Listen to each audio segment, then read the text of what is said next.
नमस्ते प्रणाम दोस्तों, मैं मंजूगिरी अपने मंजूगिरी 89 यूट्यूब चैनल पर आप सभी का बहुत बहुत स्वागत करती हूँ। तो फ्रेंड, मैं आप सभी के बीच एक बहुत मज़ेदार हंसी मजाक वाला कजरी गीत लेकर आई हूँ। सावन आने वाला है फ्रेंड, तो सुनना, जैसा लगे कमेंट में ज़रूर बताना। हमका भोरे भोरे हो, हमका भोरे भोरे सासू जन जगावल करा, हल्ला जन मचावल करना। हमका भोरे भोरे हो, हमका भोरे भोरे सासू जन जगावल करा, हल्ला जन मचावल करना।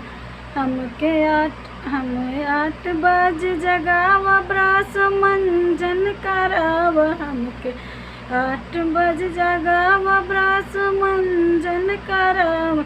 हम चाहिया बनाई के पियावल कर, हल्ला जन मचावल करना। हमके चाहिया बनाई के पियावल कर, हल्ला जन मचावल करना। हमका भोरे भोरे सासू जन जगावल कर, हल्ला जन मचावल करना। रात में आवे ना उंघाई, बोराई देलू तू जगाई। रात में आवे ना उंघाई, बोराई देलू तू जगाई।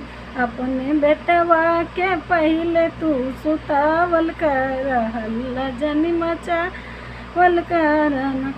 अपने बेटवा के पहले जा सुतावल कर, हल्ला ना मचावल करना।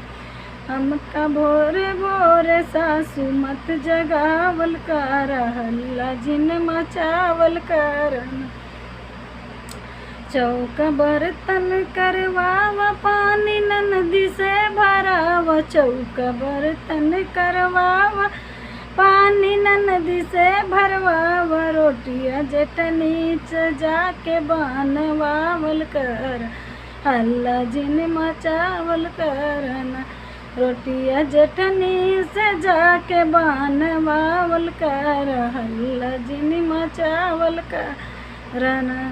हमका भोरे भोरे हो, हमका भोरे भोरे सासू जिन जगावल कर, हल्ला जिन मचावल करना।